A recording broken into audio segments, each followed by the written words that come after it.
supply atau bagian dari 10 sentra yang Pak Menteri sudah sampaikan. Nanti juga akan ada gambaran bagaimana kira-kira kualifikasi daripada teman-teman atlet-atlet yang tentunya akan masuk di besar olahraga nasional. Jadi memang pada kesempatan yang baik ini nanti kita tentunya akan membahas terkait juga dengan kurikulumnya Bu ya. Bagaimana kita persamaan persepsi dan SKO, bagaimana mengembangkannya, kemudian juga mungkin nanti di cabang olahraga Pak Rono nanti bisa menambahkan di 14 cabur itu masuk dalam desain besar olahraga nasional, di mana di 10 titik itu sudah ditentukan juga cabur-cabur yang sudah ditentukan di 10 titik itu. Jadi pada kesempatan ini kami mengharap tentunya SKO yang sudah kita lihat ya, kita lihat betul bagaimana SKO itu beberapa tempat belum terlihat sudah mulai terlihat agak kusam ya Bu ya. Nah, tentunya nanti mungkin bagaimana dari strategi dari Kemendikbud, karena memang secara DBON bisa organisasional ada tugas dari Kemendikbud. Jadi DBON ini harapan kami tentunya menjadi momentum sekali lagi kolaborasi ya Bu ya, kolaborasi untuk bagaimana menjalankan pembinaan olahraga pelajar. Mungkin pengantar dari saya seperti ini dulu, nanti berkembang mungkin dari Kemendikbud bisa menambahkan. Silakan Bu. Bu Fadila yang punya kawan. Selamat datang Pak Ito.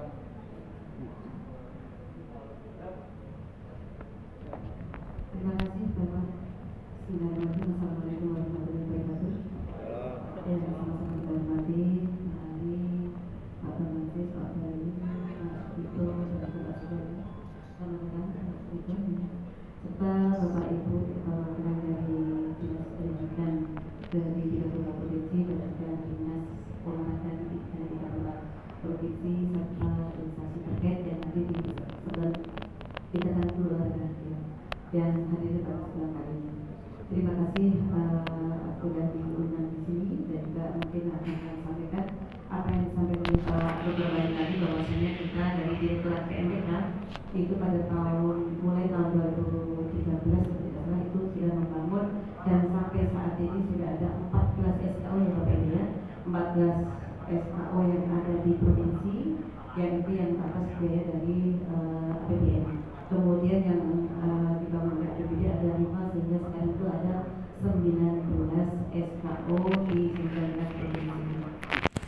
Di mana kita dengan membangun itu tentunya ada dasar hukumnya, yaitu diantaranya adalah undang-undang mengenai olahragaan, kemudian undang-undang Sisdiknas, dan juga atas dasar dari nota kesepakatan atau perjanjian kerjasama antara Kemenpora dengan Kemendikbud saat itu dilanjutkan pada tahun sudah diperbarui tahun 2021 ya, yang pada bulan April kalau tidak salah ya, bulan April.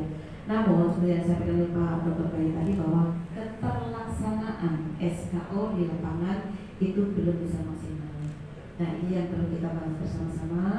Kita memang mengharapkan dari Bapak Ibu yang dari Dinas Pendidikan Provinsi nanti menyampaikan, dan juga tentunya kata kuncinya memang dari hulu ke hilir itu adalah harus adanya kolaborasi, harus bersinergi semuanya. Karena selama ini SKO yang sudah ada memang yang sudah jalan ya bagus, tetapi ada sebagian yang jalannya itu tersiap-siap, artinya karena memang dukungan dari pemerintah daerahnya belum maksimal, karena masih dianggap sebagai sekolah SMA biasa, hanya yang fokus di bidang olahraga. Padahal ketika kita konsep SKO pada awalnya adalah yang dimana SKO ini adalah terdiri peserta didiknya adalah anak-anak yang mempunyai bakat istimewa di bidang olahraga, tetapi tidak cukup bakat saja ya. Tentunya juga dia harus ada tasbihnya atau penuntasan dalam penugasan seperti apa, ilmu sebenarnya seperti apa, emosinya seperti apa, sehingga dia itu bisa melaksanakan segala sesuatunya dengan sesuai. Itu yang pertama. Kemudian yang kedua, SKO ini dijalankan secara dengan berasrama penuh ya Bapak Ibu. Kemudian juga di bidang akademiknya adalah menjadi kewajiban ataupun juga tanggung jawab Kemendikbudristek, sementara di bidang olahraganya menjadi tanggung jawab dari dinas olahraga. Dan ini sesuai dengan perjanjian yang sudah ditandai mulai dari tahun 2016. Kemudian pembiayaan ini pembiayaan yang sama-sama karena guru kita disediakan dari Kemendikbudristek, sementara pelatihnya untuk olahraga dari dinas olahraga.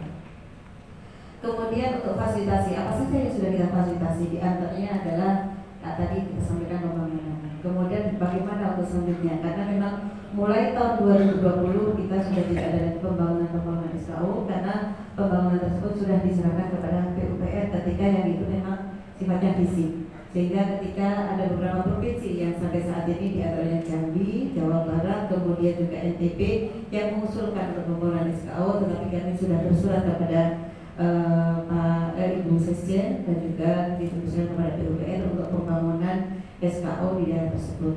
Ketika kita mengusulkan atau juga kita bersurat tersebut, memang sudah kita kita sudah verifikasi terlebih dahulu. Karena konsep dalam pembangunan SKO ini bukan hanya sekedar membangun sekolah terus nanti sudah kita serahkan kepada dinas setempat, tetapi tetap harus adanya kolaborasi sekali lagi. Dan juga kami Pak Bayu, kami mengharapkan bahwa melalui DBOM ini adalah pintu masuk yang sangat strategis untuk kita mengelola SKO, PPLP semaksimal mungkin atau juga seoptimal mungkin. Artinya di sini bahwa pengelolaan tersebut bukan hanya diserahkan kepada Kemendikbud saja ataupun juga Kemenpora saja, tetapi kita harus berkolaborasi, baik itu dari pendidikan, kemudian dari olahraga, dan juga bahkan dari Kemenkes, Pak. Karena terkait dengan asupan gizi, tentunya ini bukan wilayah kita, yang tentunya ini adalah dari kesehatan. Kemudian untuk pembangunan atau juga rehabilitasi, nanti kita sudah dibicarakan, kami kemarin sudah berkonsultasi kepada Kepala Biro Perencanaan bahwa itu insya Allah akan melalui DAK, tetapi sifatnya bukan pembangunan SKO, tetapi adalah untuk seperti rehabilitasi ruang-ruang. Jadi sehingga nanti Bapak Ibu yang ada di bidang SMA, karena selama ini SKO itu di bawah binaan bidang SMA. Nah, kami mengharapkan, karena ini nantinya SKO berharap ya, kami berharap boleh ya Bapak Ibu ya, karena ketika kita mempunyai cita-cita bahwa sekian tahun kemudian anak-anak kita yang ahli atau juga yang berbakat di bidang olahraga itu akan bisa mencapai prestasi semaksimal mungkin, otomatis kan sudah harus mendapatkan intervensi sejak dini, bukan hanya di SMA saja. Tetapi kalau bisa SKO ini juga nanti akan bisa menerima anak-anak dari sejak dini SMP paling tidak, atau bahkan dari SD, sehingga ketika nanti kita mencita-citakan 2032 ya nanti akan mendapatkan sekian emas, otomatis intervensi itu sudah kita mulai dari sekarang. Itu harapannya. Kemudian untuk kurikulum nanti kita sudah kemarin sudah berdasarkan rapat tanggal 22 Februari bahwa ini sudah menjadi tanggung jawab dari Badan Standar dan Asesmen Pendidikan.